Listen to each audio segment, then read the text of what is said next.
1971 সালে ৯ মাস রক্তক্ষয়ী যুদ্ধ শেষে বাংলাদেশ স্বাধীন হয় পাকিস্তান বাহিনীর কাছ থেকে।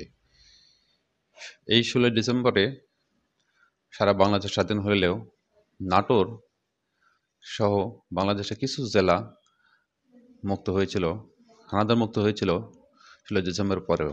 তাদের মধ্যে অন্যতম হচ্ছে নাটোর। কারণ উত্তরাঞ্চলে হেডকোয়ার্টার ছিল, পাক বাহিনী হেডকোয়ার্টার ছিল এই নাটোরে। তো ঢাকার বাইরে একমাত্র জেলা যেটা নাটোরে স্বাক্ষরিত হয়েছিল এবং নাটোরের উত্তরা গণভবনে এই স্বাক্ষরের মাধ্যমেই ২০ তারিখে নাটোর মুক্ত হয়।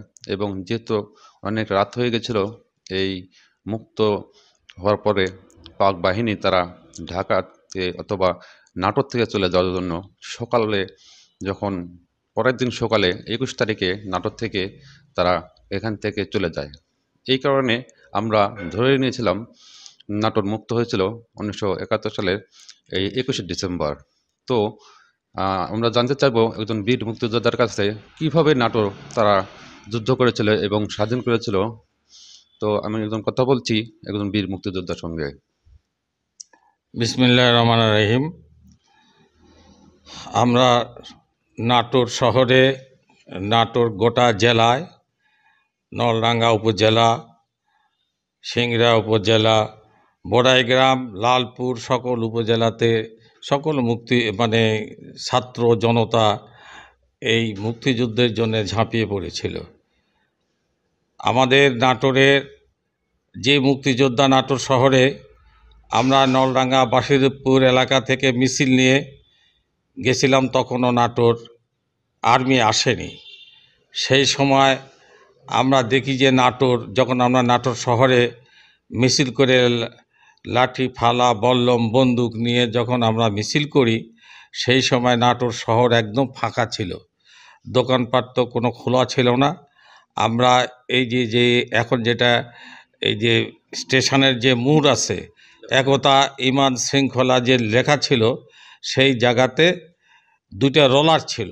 এই রাস্তা সমান করার জন্য যে রোলার ছিল, সেই রোলারকে টেনে নিয়ে আমরা এই বাসুদেবপুর বা নলডাঙ্গার লোক বা ছাতনি, তেবাড়িয়া এসবের লোক টেনে নিয়ে এই রাস্তার আর্মিদের আসার প্রতিবন্ধকতা সৃষ্টি করেছিলাম। এটা সামান্য প্রতিরোধ মাত্র।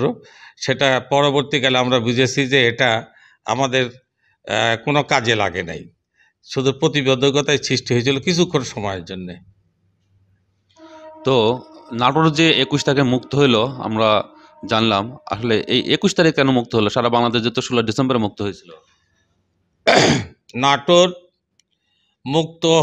নাটোর শেষে আর্মিদের আমাদের মুক্ত হওয়ার কারণ ছিল, চারিদিকে নাটোর শহরের চারিদিকে যেগুলো জায়গা ছিল, গ্রামগঞ্জ ছিল, সেগুলো প্রায় মোটামুটি মুক্তই ছিল।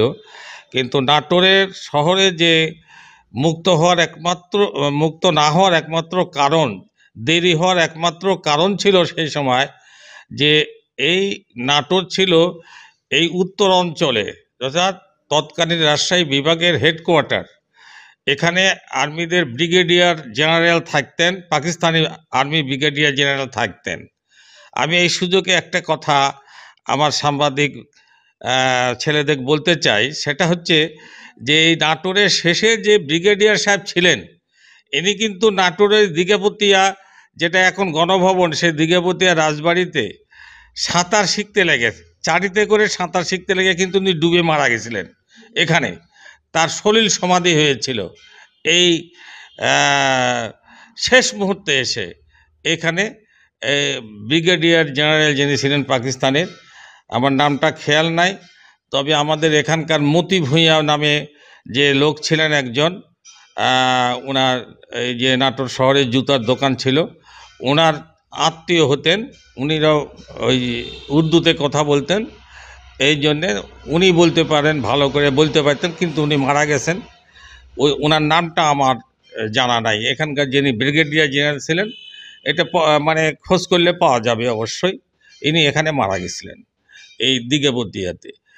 এবং যেহেতু এটা নাটোর ব্রিগেডের নাটোর জেলা উত্তর অঞ্চলের হেডকোয়ার্টার ছিল, যার জন্যে নাটোরের এই সেনাবাহিনী, যারা সেনাবাহিনী পাকিস্তানি বাহিনী ছিলেন, এনারা রাজশাহী বলেন, ওই পাবনা বলেন, মানে দিনাজপুর, রংপুর, যেখানে যেখানে বলেন, সেখান থেকে সবাই মার্চ করে সব নাটোরে চলে আসছিল।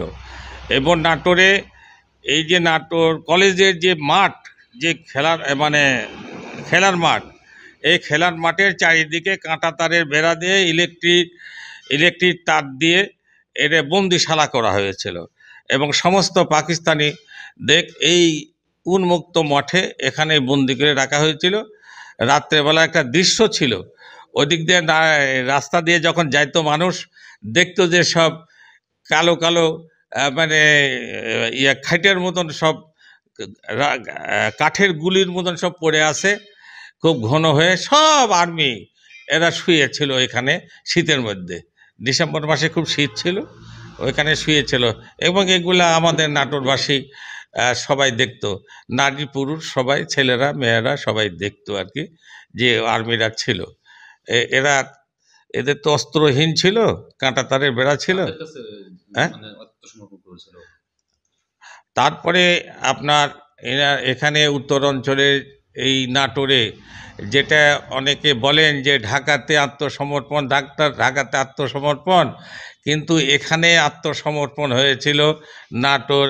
এই যে এখন যেটা গণভবন বলে, সেটা তখন গভর্নমেন্ট হাউস ছিল। এই গভর্নমেন্ট হাউসের মধ্যে ইন্ডিয়ান ইন্ডিয়ান আর্মি ছিল, কি সিং, লক্ষ্মণ সিং না, লক্ষ্মণ সিং।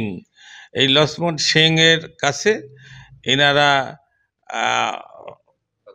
পাক বাহিনী অস্ত্র সমর্পণ করেছিলেন। কিন্তু দুর্ভাগ্যবশত যে আমাদের কোনো মুক্তিযোদ্ধা সেখানে ছিল না বাবা, মুক্তিযোদ্ধাদের সেখানে প্রবেশ করতে দেয়নি। আর মুক্তিযোদ্ধা তখনও আমরা মানে নাটোর গণভবন থেকে অনেক দূরে ছিলাম, কিছু দূরে ছিলাম আর কি, নাটোর শহর থেকে একটু দূরে ছিলাম, যার জন্যে আমাদের কোনো প্রতিনিধি এখানে অংশগ্রহণ করতে পারেনি। আমরা জানতে পারলাম যে 7,000-এর অধিক সৈন্য সেখানে জড়ো হয়েছিল এবং তাদের কাছে থাকা যে রসদ বা গোলা বারুদ বা অস্ত্র, সেই অস্ত্রগুলো তারা জমা দিয়েছিল ওই গণভবনে, যখন সারেন্ডার করে বা আত্মসমর্পণ করে সেই সময়। তো আমি একটু জানতে চাচ্ছি আপনার কাছে যে আপনি কোথায়, কিভাবে এই 71 সালে যে রক্তক্ষয়ী যুদ্ধ হয়েছে, যুদ্ধে আপনি যুদ্ধ করেছিলেন?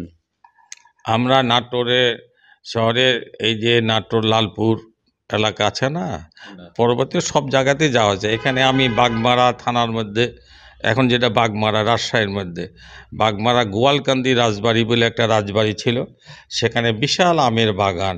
সেখানে কিন্তু আপনার এই মুক্তিযোদ্ধাদের ওই খুব নিভৃত জায়গা, সেখানে কেউ যেতে পারত না। ওখান থেকে কিছু দূর উত্তর দিকে হেঁটে গেলে বর্ডার পাওয়া যেত। ওইখানে এই আমাদের এই উত্তরাঞ্চলের ছেলে পেলে যারা ছাত্র, যুবক, কৃষক, দিন মজুর, এরাই ছিল বাবা। অত্যন্ত শিক্ষিত অফিসাররা যুদ্ধ করেনি, তারা ছিল না। কিন্তু এইগুলা যুদ্ধ এই পা ফাটা মানুষেরই ছাল পল। এই যে ছেলেরা, এরা মানে মাথাতে গামছা বেঁধে লুঙ্গি পরে ট্রেনিং নিয়েছে। এই নলডাঙ্গা ঈদ মাঠের মধ্যে ট্রেনিং নিয়েছে। এই যে নাটোরের ওসি, তখন তৎকালীন ওসি বা পুলিশ ইন্সপেক্টর বলতো, ওই জাফর দারোগা নাটোর থেকে অনেক অস্ত্র থানা থেকে নিয়ে আসা হয়েছিল, ওই মালখানা থেকে নিয়ে আসা হচ্ছিল রাইফেল। এইগুলা নিয়ে এই যে নলডাঙ্গার ঈদ মাঠের মধ্যে এই যে এগুলার প্রশিক্ষণ হয়েছিল। সেখানে পরবর্তীকালে এমপি হয়েছিল আমাদের সাইফুল ভাইও ছিলেন আর কি, সাইফুল ইসলাম এক্স এমপি ছিলেন আর কি, উনিও ছিলেন। দেশ স্বাধীন হওয়ার পর উনি এমপি হয়েছিলেন।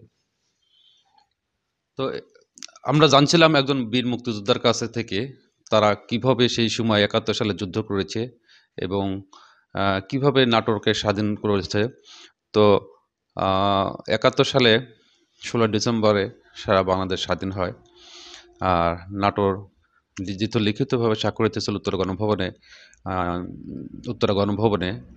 তো এই যেহেতু ২০ তারিখে এটা হচ্ছে লিখিত স্বাক্ষরিত হয় এবং সেদিন রাত হয়ে গেছিল আমরা শুনেছি।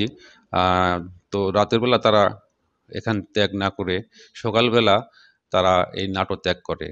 তো ২১ তারিখ যেহেতু তারা নাটো ত্যাগ করেছিল পাকিস্তান বাহিনী, তাই নাটোরকে ২১ তারিখে আমরা মুক্ত দিবস হিসেবে পালন করি এবং সেই সাথে সরকারিভাবে এই দিবসটাকে পালন করা না হলেও নাটোরে যারা মুক্তিযোদ্ধা রয়েছে তারা কিন্তু ২১ তারিখে পালন করে, মিলাদ মাহফিল করে, আলোচনা করে এবং র‍্যালি করার মাধ্যম দিয়েই এই ২১ তারিখে নাটোর মুক্ত দিবস হিসেবে পালন করা হয়।